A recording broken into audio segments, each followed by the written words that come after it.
Good evening, everybody. As always, I'm the last one, but here I am trying to accomplish with my task in Ali. So, alright, basically, what I'm going to explain here quickly is my Blender Learning puzzle in primary, which is the section that I'm teaching currently based on the subject of mathematics. So I have posted 5 main aspects, right, in which this Blender Learning puzzle is divided. So the first one is concept of Blender Learning, right, which is they have these 4 characteristics. And also I have the advantages that it has in terms of my own teaching in primary, which I'm going to explain later on. The solution, the next one is the problem. There are some problems that are posted there. The solution, and finally the new understanding. Okay, so let's begin. This is basically Concept of Blender Learning by Oliver and Trigo. This is taken from the construct of Blender Learning, and it's basically from one of the readings that I found in Virtual Savannah. So according to this concept, there are 4 aspects that are blended here. So the traditional learning, which is something which is usually given face to face, in which the input tend to be a little bit drilling, but somehow they are important in order to have an acquisition of concepts. Then we have e-learning, which is something that in which as Tasaya Mashao mentioned, it's basically learning through interactive or electronic resources. Flexible learning, which is something portrayed by Graham, as I said in one of the readings, in which the student has choices. This means that the student is able to guide their own learning process by using virtual resources, but also by taking into account face-to-face classes. And the M-learning, which can be used by the implementation of the use of all type of mobile devices. Within these concepts, we have 4 aspects, which is learning theories, which is what you provide first during the input, the online resources which are blended in this type of teaching process, media, which contain plenty of information that can guide the students to acquire a certain concept, and the learning outcomes, which is something that as teachers we intend to provide among the students. Something that I would like to mention about this is that the role of the teacher starts as a monitor, but end up as a facilitator. This is something that I actually mentioned in the Model 1, and that I mentioned in Model 3 as well. We become facilitators starting from being a monitor. Alright? And so this is the concepts. Also, we have the advantages on my own teaching process as a primary teacher.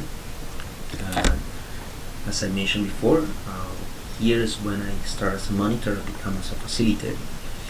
So I will say that the use of virtual resources and face-to-face being quite useful in terms of the engagement, right? Actually, it has been quite accepted among the parents, and I'm going to explain 3 main aspects that I would like to address. The first one is collaborative learning, right?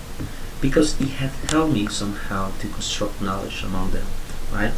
It's not be to 100%, but at least they felt interested in helping to each other in constructing knowledge, especially because I'm setting a new context which is based on virtual and face-to-face time as well.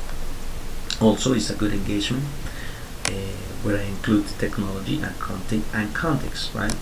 Where I pretend taking into account that this is math, it engaged them to be out of the books, right?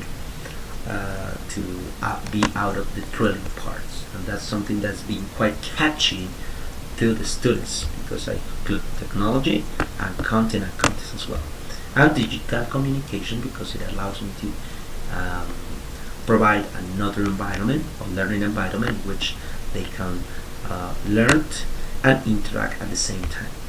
Okay, so that's something that must be taken into account. However, there is a problem in this blended learning, and there are four aspects that I mentioned here. The school is a school that is trilingual schools that provide with really good facilities and resources. Actually, we are provided with math labs, and each classroom holds computers and projectors that are quite useful in terms of using virtual resources and blended learning as well. But there are some problems. The first one is about the platform that is provided with the book, called as Math Connected 4, which is the book that I'm using currently. And the problem with this platform is that they have repetitive activities and basic concepts. So if this when it's used constantly with the students, they are usually tending to get bored, and that's quite of an issue. So based on that, I was being forced to use additional, virtual resources with like such as videos or other kind of pages that I've been working with to complement these platforms.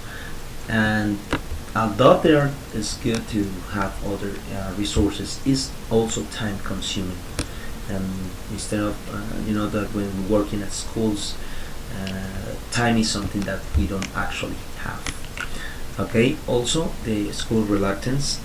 This is one of a problem that I have with the coordinator, because unfortunately they have some policies to keep working with this platform, and sometimes overuse the book, right? I know, and they're right, that book and platform is quite of an investment, but as I mentioned before, it's something that is not leading the students to learn something.